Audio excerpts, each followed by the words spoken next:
Allah wallahu khairul makirin. Para ikhwan akhwat jamaah salat subuh yang dimuliakan oleh Allah Subhanahu wa taala. Bersyukur kita pagi hari ini kembali dapat melaksanakan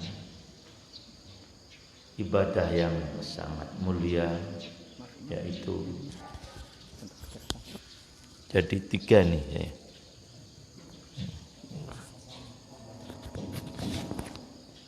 Tiga ya.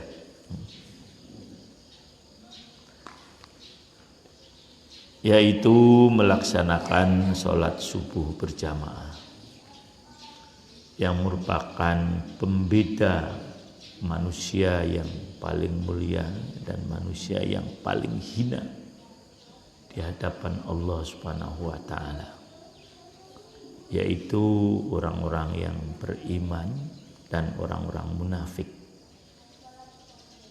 Hanya biasanya orang kurang merasa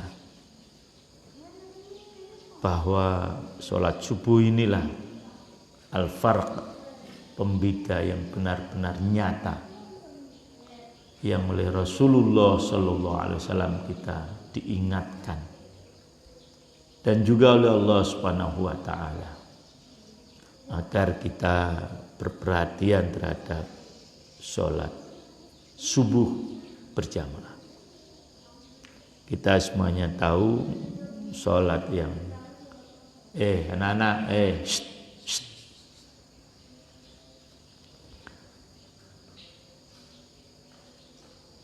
sampai mana tadi? Ya, kita semuanya tahu ya bahwasanya sholat yang paling berat yang dilakukan oleh orang munafik adalah sholat apa? Sholat subuh. Ya. Allah juga mengingatkan tentang pentingnya sholat subuh ini dalam ayat yang para ulama biasanya menjadikan ayat ini sebagai landasan untuk sholat khusyuk. Hafidhu ala sholawati was sholatil wusta wa qumu lillahi qanitin. Sholat wusta, para ulama berbeda pendapat. Sebagian ada yang menyatakan sholat subuh, sebagian sholat apa Pak Khairul? Sholat asar. Jadi kalau saya menyatakan begini, Pak Khairul keberatan enggak? Orang yang tidak sholat subuh berjamaah itu adalah orang munafik. Keberatan enggak Pak? Enggak ya, berarti kita ngikuti Pak Khairul aja lah ya. Jadi yang tidak sholat subuh berjamaah ini munafik. Nah, munafik ini tadi saya sampaikan manusia yang paling rendah derajatnya di hadapan Allah, dilihat dari tempatnya dia di neraka. Orang munafik itu fiddarkil asfali minan nar. Oleh karena itu berbahagialah kita pagi hari ini diselamatkan oleh Allah dari perilaku orang munafik itu dengan kita dapat melaksanakan sholat subuh. Kemudian mari kita lanjutkan aktivitas kita yang mulia ini dengan aktivitas yang mulia pula, yaitu thalabul ilmi. Kita awali dengan membaca doa menuntut ilmu. Bismillahirrahmanirrahim. Rabbi zidni ilma. Allahumma anfa'ni bima 'allamtani wa 'allimni ma yanfa'uni warzuqni ilma yanfa'uni. Amin.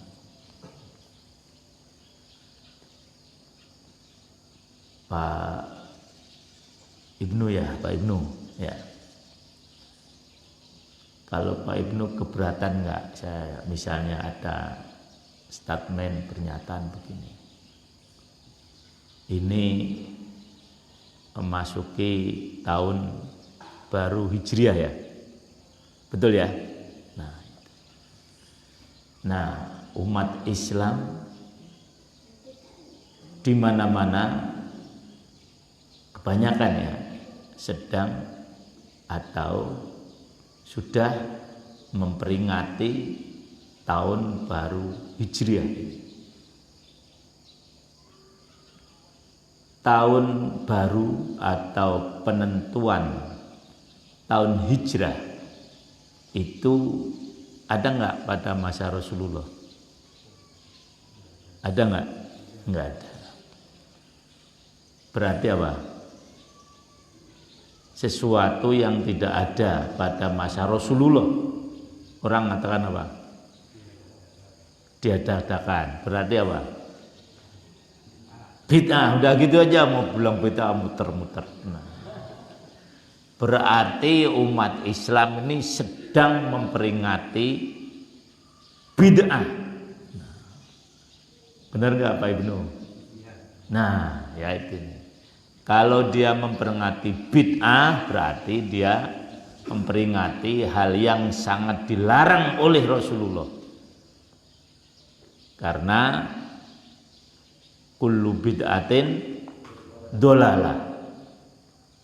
Saya tidak menyampaikan peringatannya ya. Pengadaan, nah, bukan memperingati ini, pengadaan tahun Hijriah itu bid'ah bukan? Nah, mulai bingung sekarang. Bid'ah bukan? Loh kan?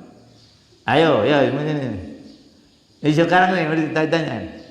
Imam tanya, pengadaan bukan peringatan ya. Pengadaan tahun baru Hijriah ini ada nggak pada masa Rasulullah? Tidak ada. Umat Islam mengadakan atau membuat kalender tahun Hijriah itu pada masa siapa? Umar bin Khattab.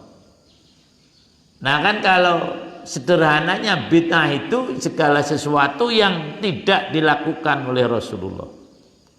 Betul nggak ibu-ibu? Betul ya. Nah ini kita melakukan, mengadakan, bahkan ada juga yang memperingati sesuatu yang tidak ada pada masa Rasulullah. Apakah kita ini, ya itu saya katakan, boleh nggak atau tadi mengatakan kita disebut sebagai pelaku bid'ah karena melakukan sesuatu yang tidak ada pada masa Rasulullah, yaitu mengadakan atau membuat kalender Hijriah. Ya, ayo coba dia berani katakan kita melakukan bid'ah gitu. Ini saya tidak membedakan antara bid'ah lugawiyah dengan bid'ah syar'iyah ya ini diselesaikan dulu nggak nih masalah ini nih, masalah bid'ahnya tahun Hijriah ini. Apa udah sejak dulu udah ada pusing udah lanjut aja lah. Nah, mau bid'ah mau apa yang jelas realita kita menggunakan tahun apa? Gitu nggak kira-kira? Diselesaikan dulu nggak ini gitu? Selesaikan, udah lama jadinya nanti. Jadi inilah para ikhwan semuanya, betapa Islam ini din samhah.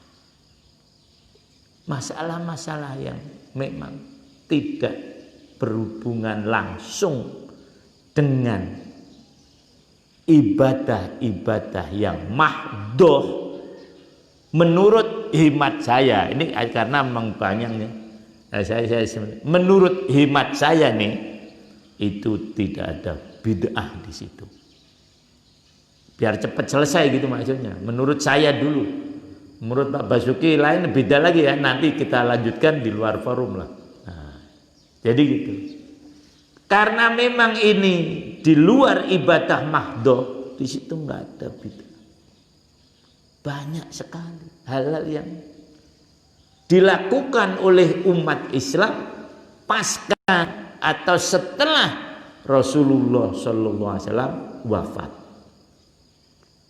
Banyak. Apabila ini kemudian disebut bid'ah, wah sudah, penegakan khilafah, termasuknya apa? Ayo belajar. Benar ya kira-kira? Nah itu.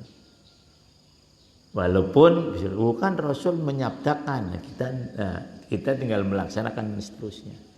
Nah jadi saya menyatakan ini bukan bid'ah karena bukan menyangkut masalah ibadah mahdoh, ibadah yang murni. Ini ibadah yang jelas tuntunannya dari Rasulullah, seperti sholat subuh 2 rakaat. Ini dah jelas. Nah kita nambahi dikit saja, sedikit saja.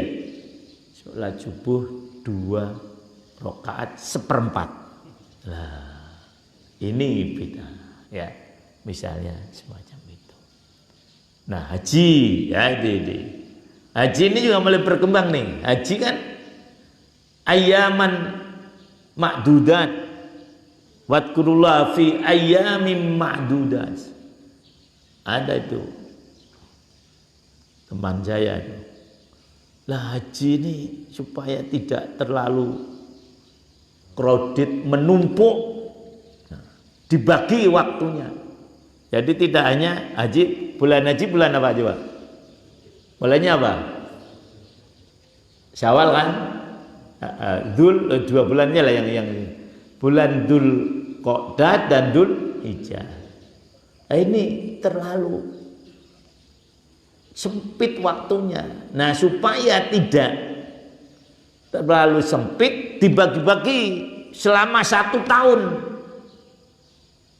Jadi misalnya umat Islam Indonesia kebagian bulan Muharram. Nah, umat Islam Malaysia kebagian Safar. Umat Islam di Australia kebagian setelah Safar apa?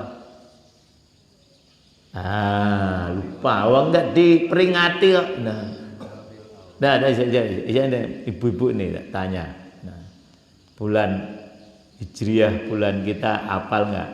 Muslimin diam. Muslimin juga nggak bisa, soalnya ditanya zaman. Bukan seudon. Nah, gitu.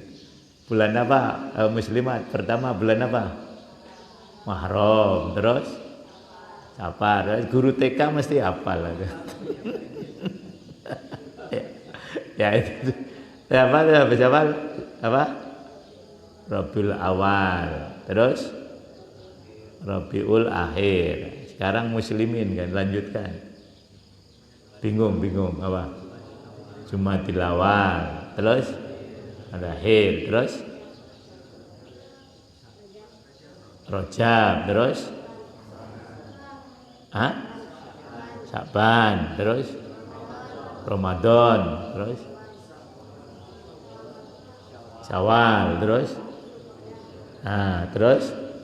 anak-anak hafal, anak-anak TK ya itu. Jadi kalau bapak-bapak nggak hafal, lebih dari TK.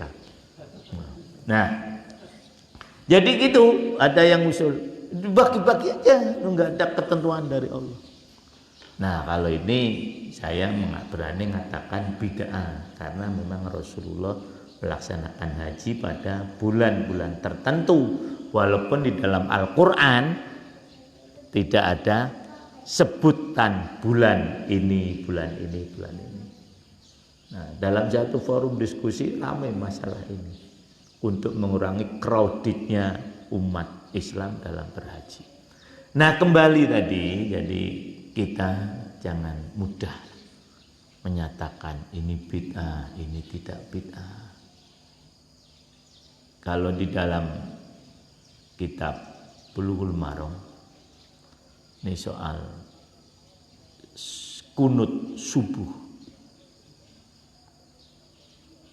Anas bin Malik sebagai sumber hadis ini, beliau tidak mengatakan bid'ah, bukan.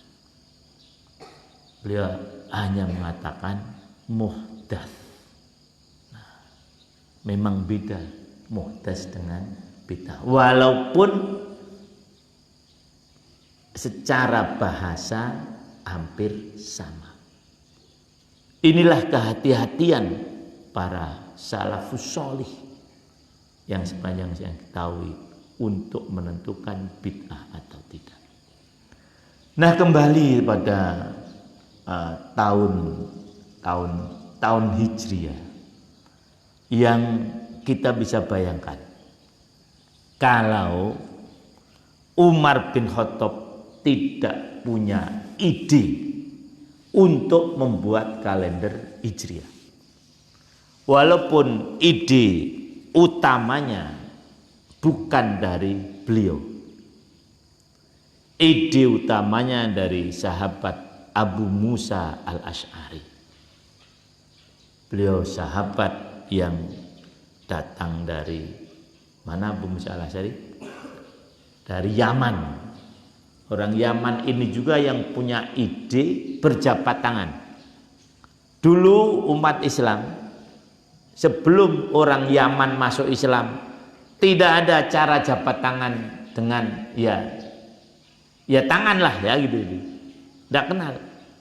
Umat Islam kenal jabat tangan itu setelah orang-orang sahabat banyak datang dari Yaman kemudian berjabat tangan.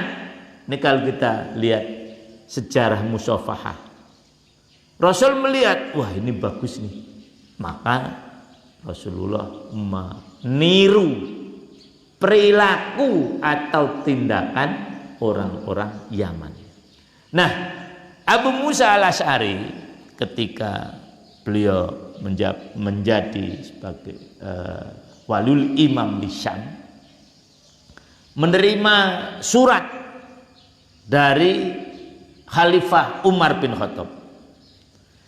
Pas saat itu bulannya tertulis bulan Sya'ban,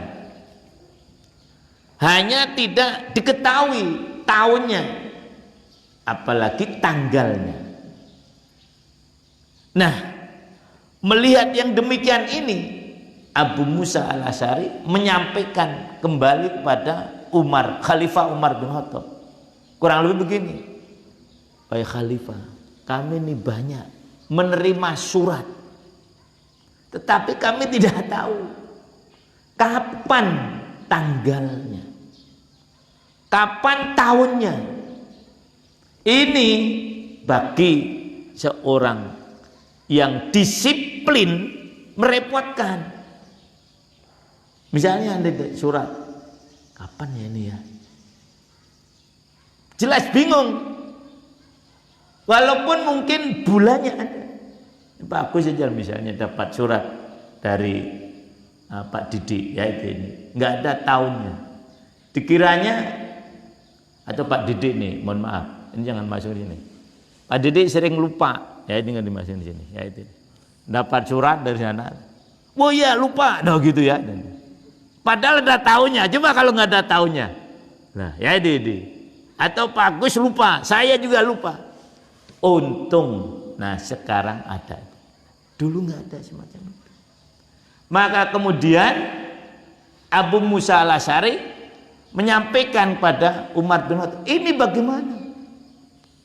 Akhirnya Umar bin Khattab kemudian mengadakan musyawarah untuk menentukan bagaimana kita membuat kalender sendiri. Asalnya dari itu. Jadi ini masalah perkutapan, masalah katib ternyata merubah budaya dunia Islam. Munculnya dari masalah kesekretariatan. Ini yang kadang-kadang kurang dihayati. betapa pentingnya masalah kesekretariatan ini. Karena khalifah kemudian merespon, jadilah itu. Kemudian keluhan daripada Abu Musa al-Asy'ari tadi antara innahu ya'tina minka kutubun laisa laha tarikh. Telah sampai kepada kami surat-surat dari Anda, minka dari Anda khalifah, tanpa ada tanggal-tanggal, tanpa ada tanggal. Fala nadri ala ayin na'mal waqad qara'na kutuban mahalluhu sya'ban fala nadri ahuwa alladhi nahnu fihi am al-madhi. Telah sampai kepada kami surat-surat dari Amirul Mukminin, innahu ya'tina, ini dalam raja lain, min Amirul Mukminina kutubun, namun kami tidak tahu apa yang harus kami perbuat terhadap surat-surat ini. Kami telah membaca salah satu surat yang dikirim di bulan Sya'ban. Kami tidak tahu apakah Sya'ban tahun ini ataukah Sya'ban tahun kapan kira-kira? Kalau tidak tahun ini, tahun kapan? Tahun kemarin. Karena kan nggak mungkin tahun yang akan datang kan, karena belum dapat surat. Kan gitu logikanya. Nah, karena kejadian inilah kemudian Khalifah Umar mengajak para sahabat bermusyawarah menentukan kalender yang nantinya menjadi acuan penanggalan bagi kaum muslimin. Maka kemudian beliau mengumpulkan para sahabat. Nah, para sahabat kemudian karena namanya musyawarah mengadakan berbagai macam saran. Ada 4 opsi saat itu yang muncul di musyawarah itu.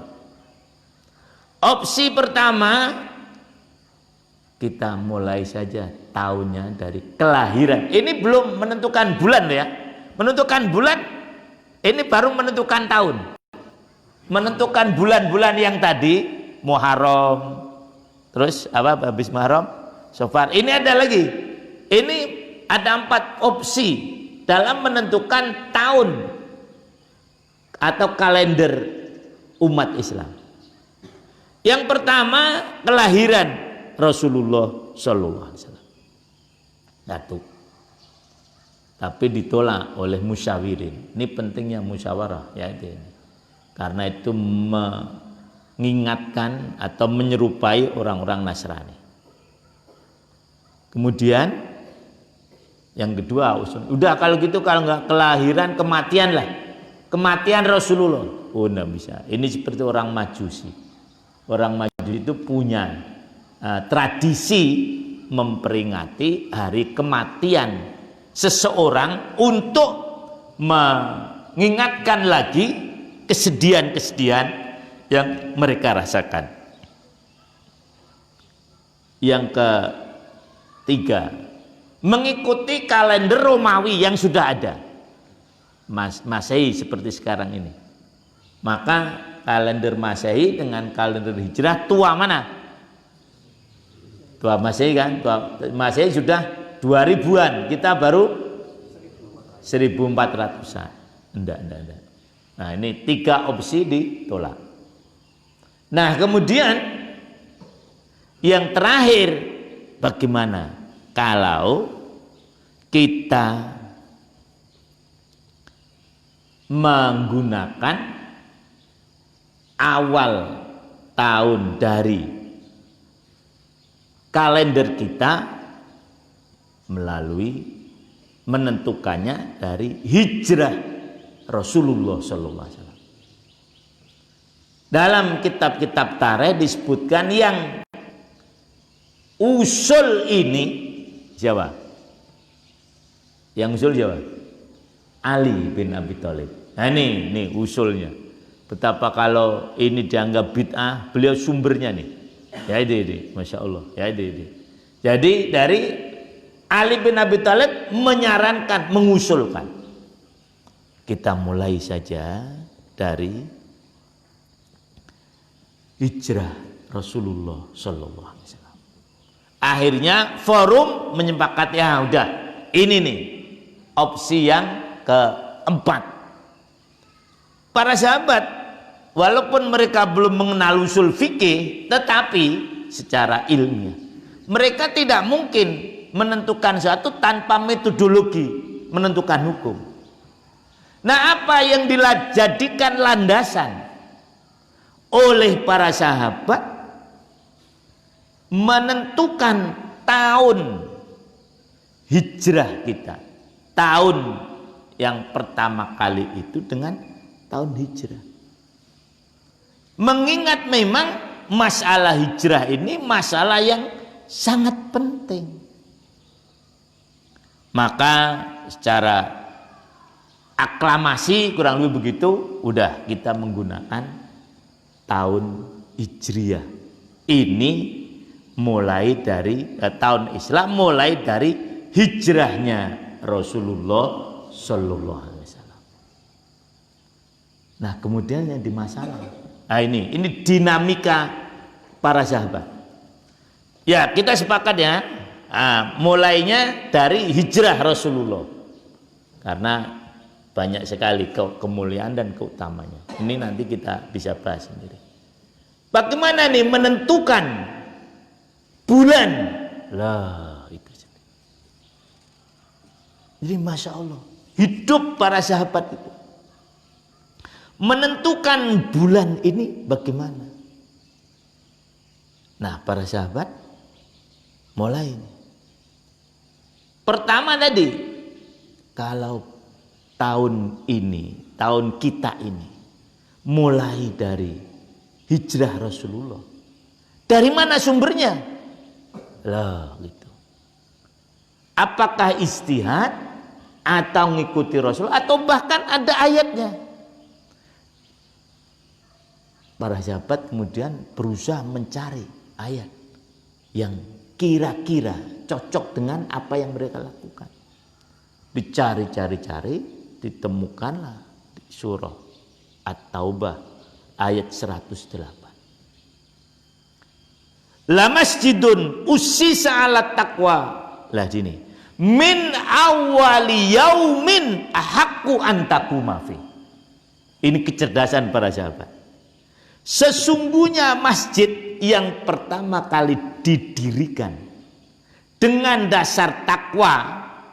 Nah, dia mengatakan Masjid Kuba, ada yang mengatakan Masjid apa? Madinah.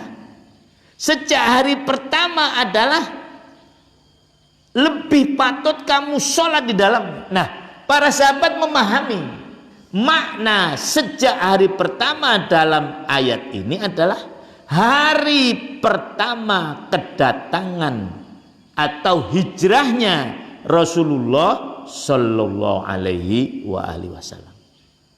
Sehingga momen tersebut pantas untuk dijadikan sebagai awal tahun kalender Islam. Nah, ini dasarnya. Surah apa tadi? At-Taubah. Ayat berapa?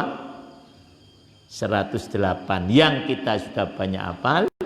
La masjidun ussisa 'ala taqwa min awwali yaumin. Coba loh, tidak terbayang oleh kita, saya generasi yang jauh dari ini bisa dijadikan sebagai landasan awal dari tahun kalender Islam. Nah, kemudian setelah ini disepakati, berlanjut kita menggunakan bulan apa dan mulainya kapan? Loh, para sahabat berpikir lagi. Untung kita mendapatkan satu generasi yang hebat-hebat sehingga kita tinggal mengikuti. Nah, perbincangan berlanjut, musyawarah berlanjut. seputar penentuan awal bulan kalender Hijriah. Nah, kemudian kalau tadi ini Tarikh yang menyebutkan kalau awal tahun ditentukan dengan hijrah, nah awal bulan ditentukan dengan Muharram. Ini atas saran Umar bin Khattab sebagai khalifah dan Utsman bin Affan. Beliau menyatakan begini, bal bil Muharram fa innahu munsharifun nas min hajjihim. Sebaiknya dimulai dari bulan Muharram. Karena pada bulan itu orang-orang selesai melaksanakan ibadah haji mereka. Nah, ini dikatakan oleh Umar bin Khattab selesai, disepakati oleh para sahabat. Karena kan tadi bulan melaksanakan ibadah haji mulainya bulan apa? Kalau itu bulan Syawal ya, tapi rata-rata bulan apa? Dzul Qa'dah, kemudian selesai kan? Nah, selesai setelah itu bulan apa? Muharram. Nah, seperti sekarang ini. Jadi nuansa perbincangan begitu bernas. Nas, tahu nggak itu bernas? Bernas apa kira-kira? Bermutu. Nah, ya. Dan alhamdulillah sekarang kita bisa merasakan Pak Didi nggak bingung lagi ya ketika menerima surat dari Pak Agus. Tahun berapa? Loh, ya Didi. Masih bingung nggak Pak Didi? Karena apa? Ada tahunnya kan? Nah, ada juga bulannya udah urut kan? Nah, walaupun bulan-bulan itu sendiri sebetulnya peninggalan dari orang-orang jahiliyah. Inilah memang kita harus hati-hati betul menentukan bid'ah. Yang membuat bulan, nama-nama bulan itu orang jahiliyah. Sesuai dengan kondisi masyarakat saat itu. Maka kalau kita artikan dengan orang Indonesia nggak cocok. Misalnya Sofar. Sofar apa artinya Dr. Rois? Sofar. Sifrun. Sifrun apa coba? Kosong. Loh. Kenapa disebut bulan kosong? Gimana Pak Ibnu? Nah kan gitu. Nah, kalau di Malaysia ada namanya teh kosong. Nah, teh yang tidak ada namanya teh O.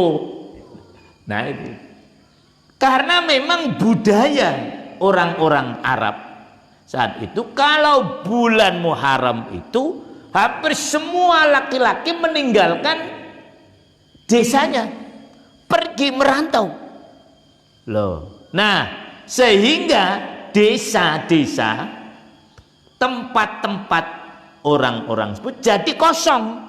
Kosong dari apa? Dari laki-laki suaminya. Lah, sama seperti ada pulau di Madura sana kosong dari orang laki-laki karena laki-lakinya pada apa? Merantau. Nah itulah, jadi kalau dihubungkan dengan budaya Indonesia, Jawa misalnya, ini nggak cocok, bulan kosong. Tetapi itulah budaya jahiliyah semacam itu, tapi itu dipakai, udah nggak apa-apa. Habis Sofar apa tadi? Rabiul Awal.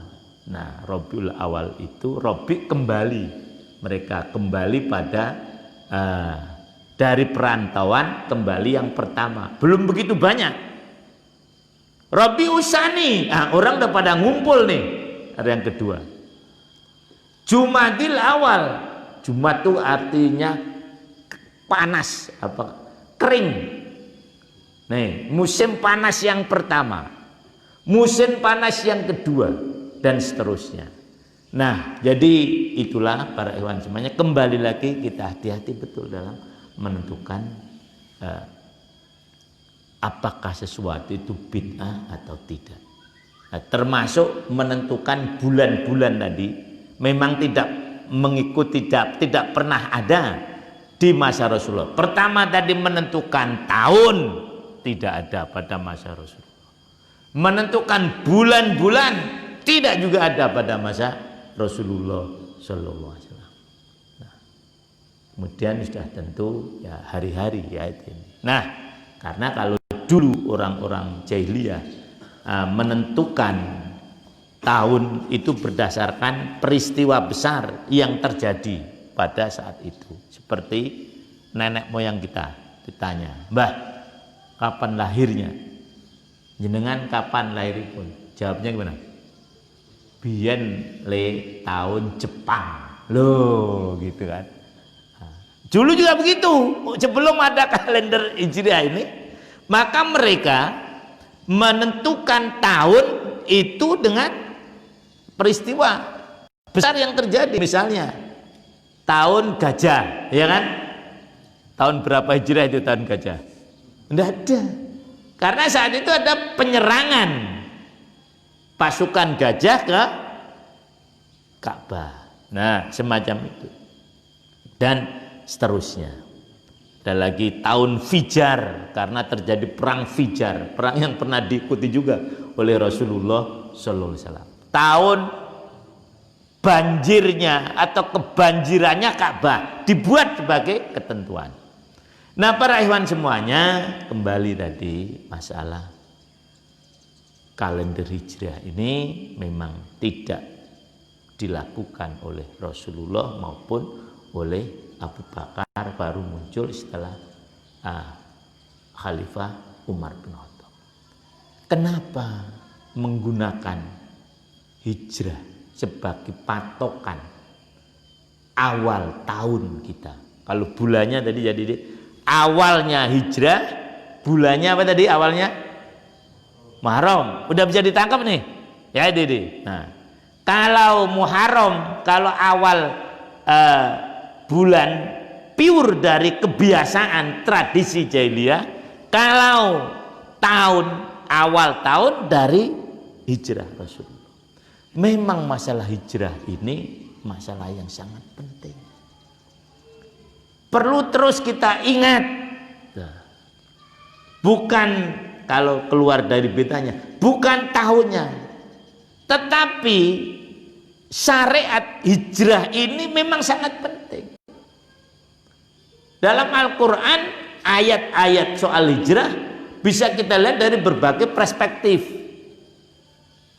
Misalnya perspektif gender. Ini ada hubungannya dengan hijrah. Ketika Ummu Salamah bertanya kepada Rasulullah, "Ya Rasulullah, kenapa orang-orang perempuan tidak disebut dalam peristiwa hijrah? Padahal peran mereka di dalam hijrah ini sangat penting. Tapi di Quran tidak disebut. Yang disebut laki-laki semua." Nah, kemudian Allah menurunkan surah Al-Imran. Fastajaba lahum rabbuhum anni la udhi'u amala amilin minkum min dzakarin aw untha ba'duhum min ba'd ila akhiril ayat. Ini dari perspektif gender yang Allah menganggap sama amal orang laki-laki dengan orang perempuan. Ba'duhum min ba'd.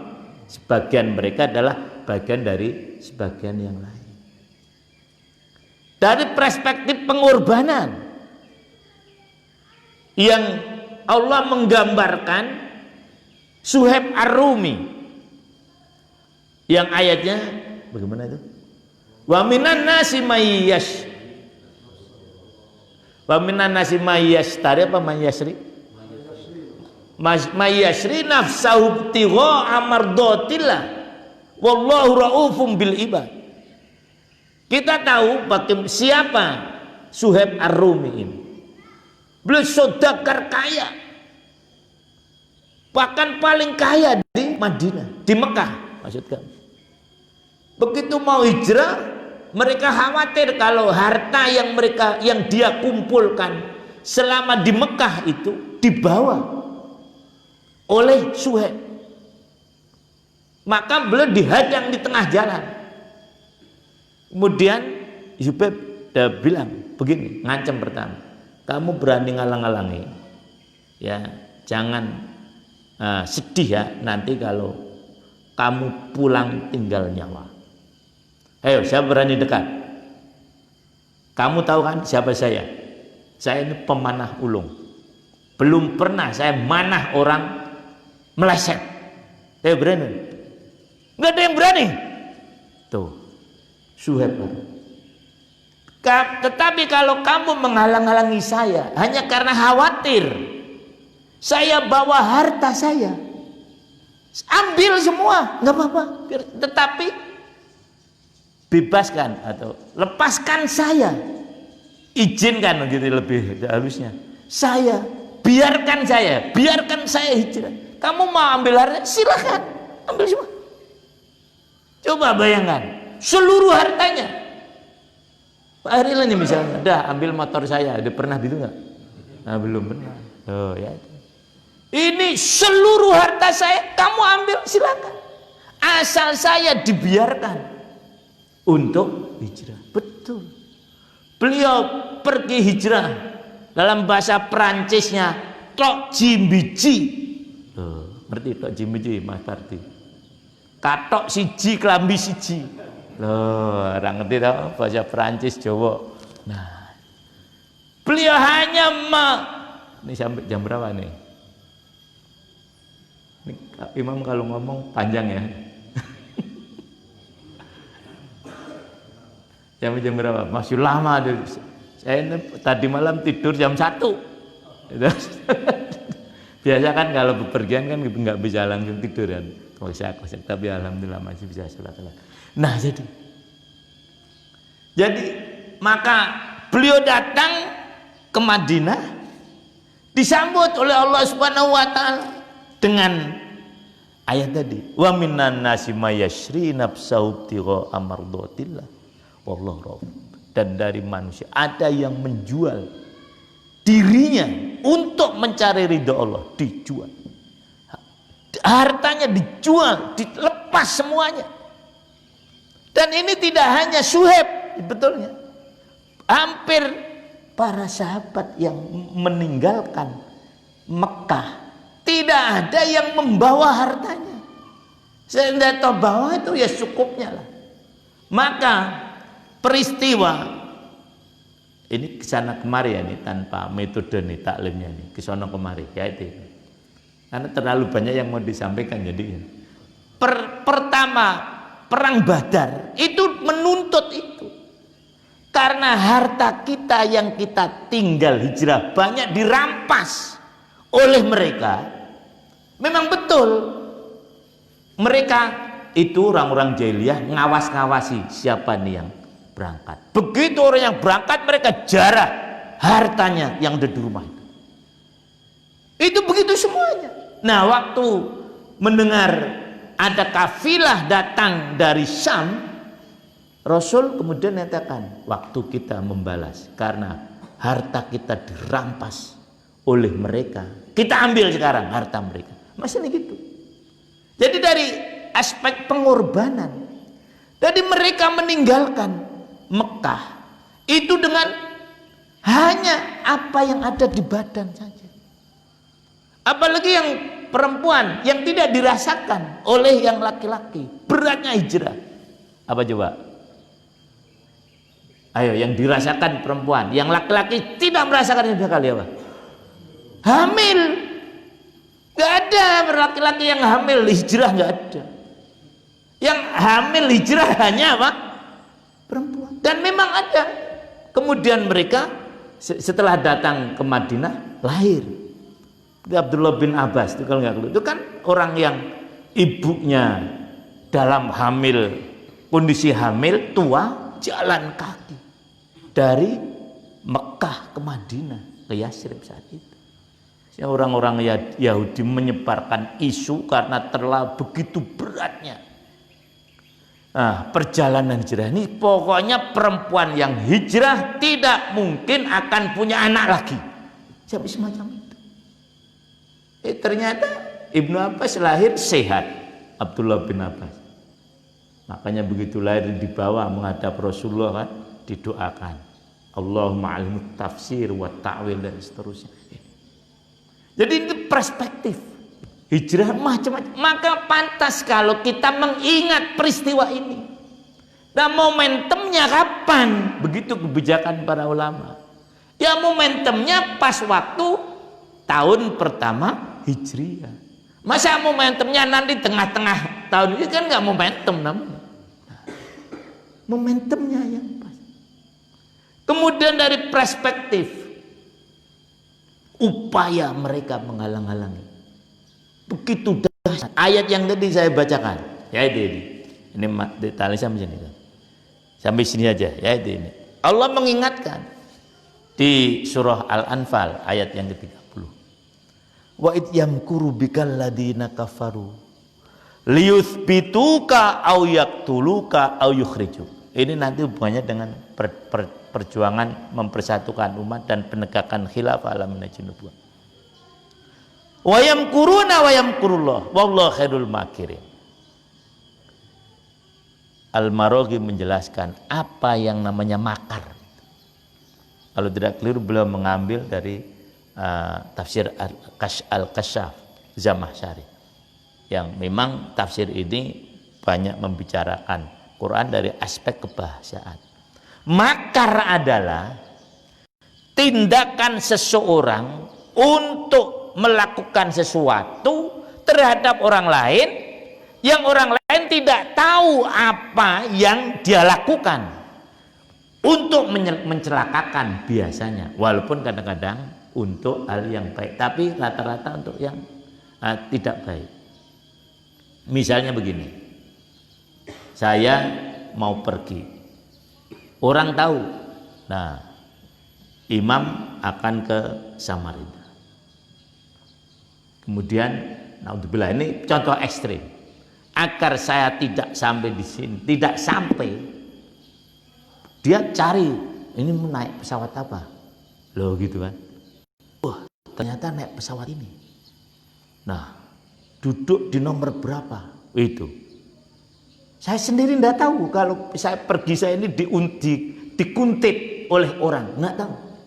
Oh duduk di nomor 25D. Nah disitulah kemudian saya didampingi. Ini tidak terlalu ekstrim. Didampingi orang. Ini ya saya ini senangnya apa nih?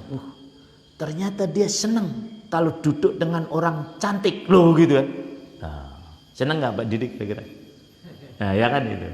Nah, maka tempat yang akan saya duduki karena sudah diketahui, dipesan, dikirim perempuan yang cantik, cakep, jelita.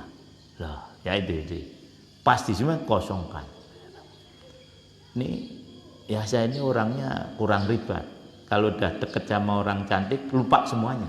Dah, si orang cantiknya tadi dimodali, nanti tawarkan makanan, dia mesti mau. Wong dia seneng sama orang cantik, ya itu ini. Nah, betul. Akhirnya saya diberi permen. Saya tahu nggak? Nggak tahu. Ini namanya apa? Makar. Loh, melakukan sesuatu untuk mencelakakan orang lain tanpa diketahui oleh orang itu makar. Begitu juga tadi ayat yang saya bacakan. Wa yamkuru bikal ladzina kafaru liyuthbituka aw yaqtuluka aw yukhrijuk.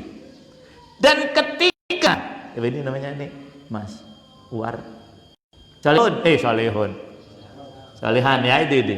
Apa sampai mana tadi kan kita? Sampai makar ya itu makar ya itu. Ini mungkin jarang dijelaskan, mungkin ya itu saya yang ngulang. Ketika mereka orang-orang kafir berbuat makar, udah ngerti ya tadi makar ya pengertiannya, ingat nggak? Ingat nggak? Belum kan nanti tanya Dr. Rais ya ini. Apa? Oh putar ulang ya, pinter kamu. Karena rekaman berarti boleh tidur semua nanti begini. Ini biar bangun dan yang lainnya.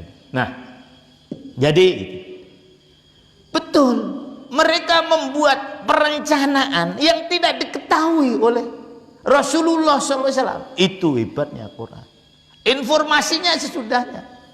Di ayat ini disebutkan liyuthbituka, pertama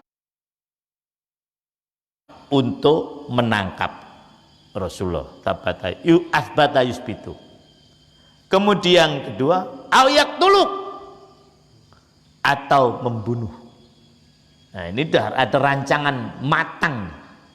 Atau yukhrijuk, mengusir. Ketiga nih, yusbituk ditetapkan, dipenjarakan, kemudian dibunuh, kemudian diusir. Rasul tidak tahu. Wayamkuruna wayamkurullah. Bahkan kalau kita lihat dari perspektif tarikh, diperbanyak makar mereka.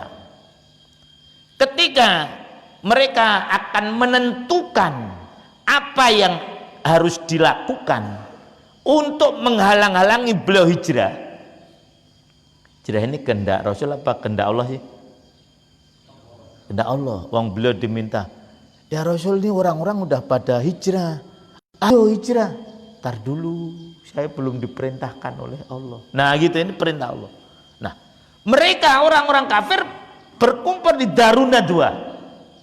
Gedung, kalau sekarang mungkin gedung pertemuannya, gedung DPR-nya mereka. Mereka dari berbagai macam tokoh, selektif. Tidak boleh sembarang orang masuk untuk membicarakan apa yang harus diperbuat untuk menghalang-halangi Rasulullah. Ada 7 opsi. Lah, saya hafal karena tak tulis di sini. Bahkan 8, 9 bahkan 9. Ya itu. 1, ditahan di rumah. 1. Pak Aurel kalau nggak ditulis nanti lupa. Tapi ada rekaman, nggak apa-apa, nggak saya tulis. Nah, ya. Ditahan di rumah. 1.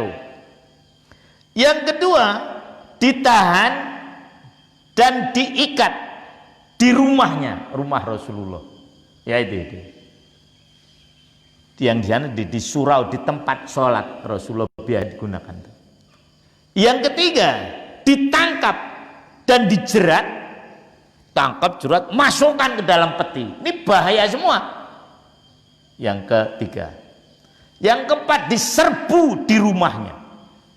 Setelah tertangkap, agar orang itu, setelah beliau dibunuh, agar orang itu dipertontonkan. Nih, sudah ketangkap nih orangnya nih. Ini opsi yang keempat.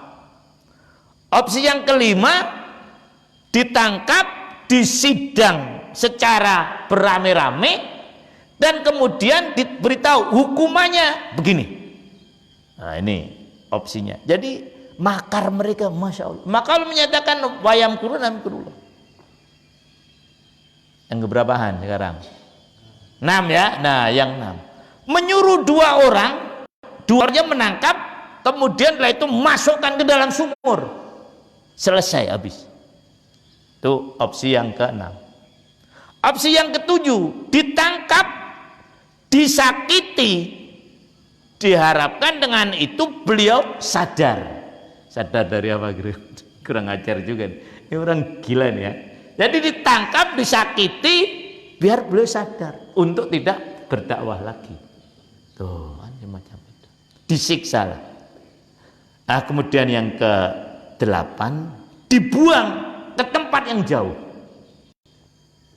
Betul ya, ke-8 ya. Nah, ini yang ke-9.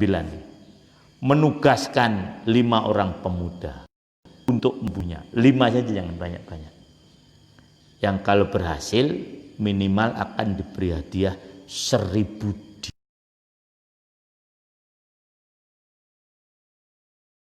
dinar. Sebenarnya itu kita hitung aja berapa sih? 1 juta atau ada siapa bahkan ada 2 juta kan 1 dinar. Dinar ya, bukan dirham ya.